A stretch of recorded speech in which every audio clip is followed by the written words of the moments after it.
Que va devenir le monde d'Ephélia après ces temps troublés? Qu'adviendra-t-il de Machid et Rondin et du corps d'Hakim, qui repose pour l'instant sous un tas de cailloux sur la piste du royaume des dieux? Le monde va-t-il se stabiliser, entrer dans une nouvelle ère de prospérité? C'est ce que nous allons voir. Voici l'épilogue de cette campagne.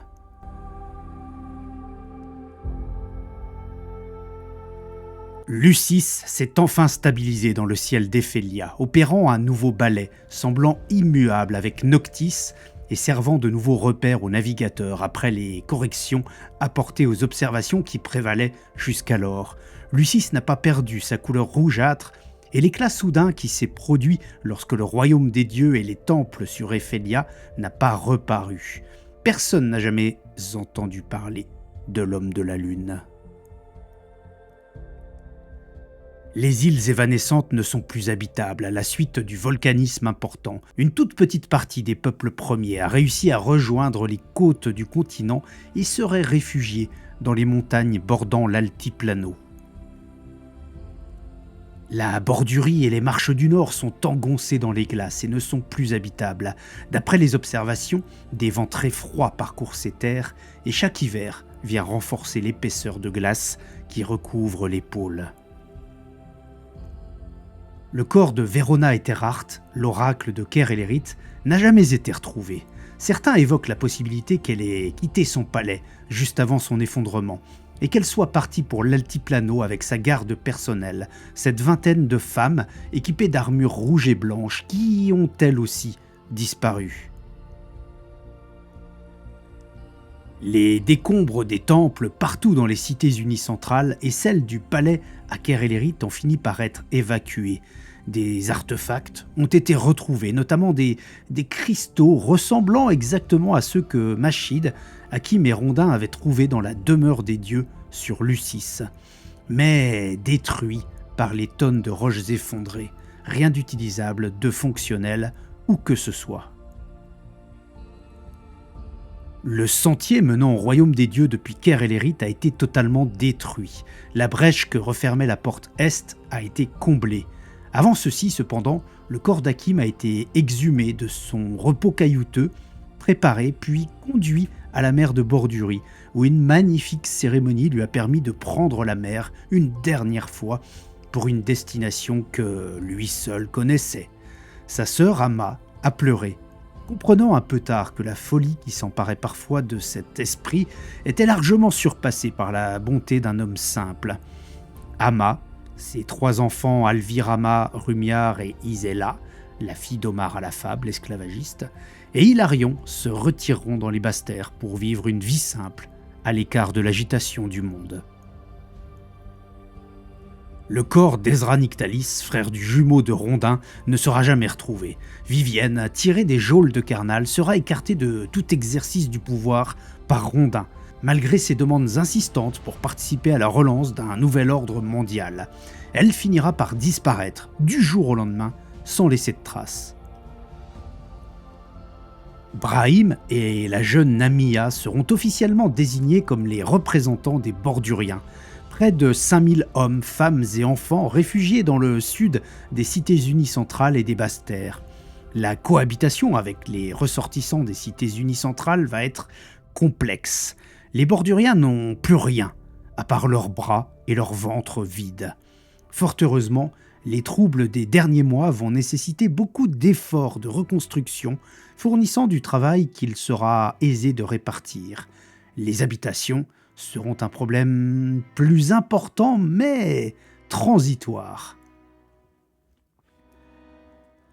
Car en effet, les problèmes de natalité des ressortissants des cités unicentrales et des basses terres ne vont pas aller en s'améliorant. Les naissances vont se raréfier. De plus en plus, seuls les Borduriens, les barbares du Nord, les natifs des îles évanescentes et de l'altiplano vont continuer à se perpétrer.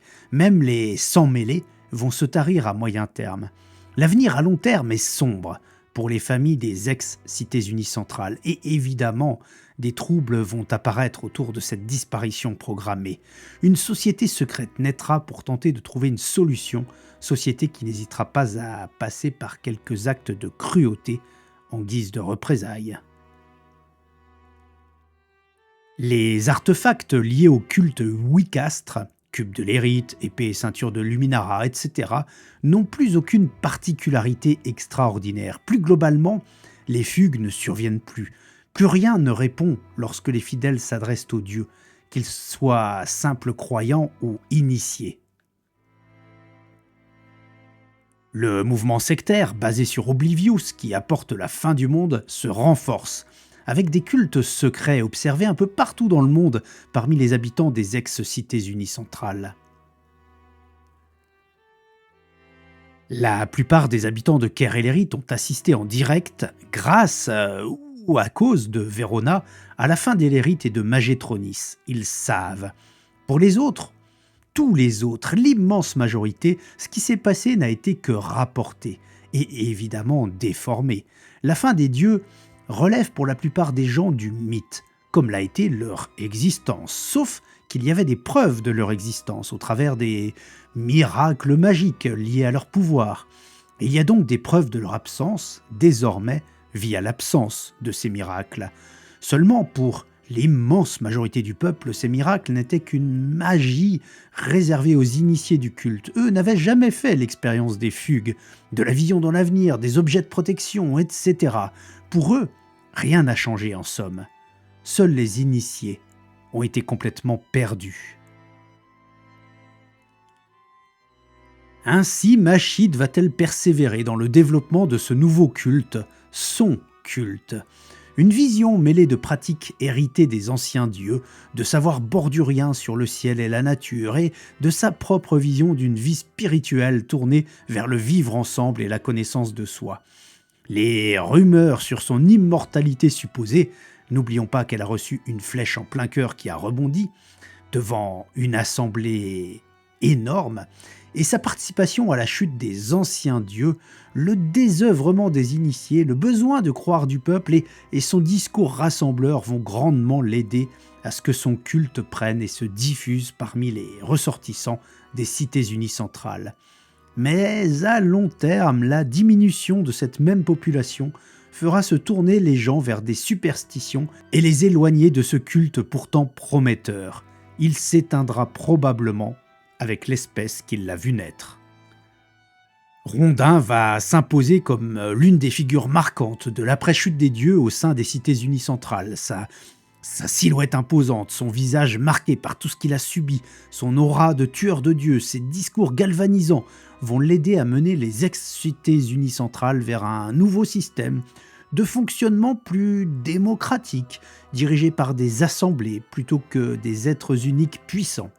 Ce changement de régime ne se fera pas dans la facilité, mais les oppositions et les tentatives d'assassinat n'auront pas raison de sa détermination.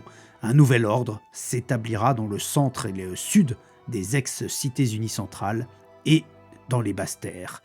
Mais ceci ne durera qu'un temps assez court puisque, bien vite, l'équilibre démographique sera rompu en raison de la natalité déclinante des ressortissants des ex-cités unicentrales.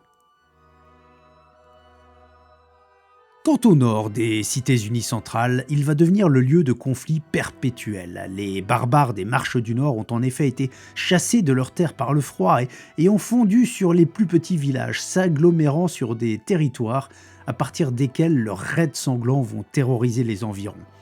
La désorganisation, l'afflux des Borduriens, les préoccupations politiques et religieuses des cités unicentrales et puis la dénatalité ne leur permettront pas de dépêcher des troupes suffisamment nombreuses et organisées pour stopper massivement et définitivement les exactions des barbares. Après quelques semaines aux côtés de Rondin, Nasrine va craquer. Le besoin de sang sera plus fort que son cœur. Elle quittera le géant couturé pour aller combattre les barbares au nord des cités unicentrales, accompagnée d'une escouade de Borduriens aguerris.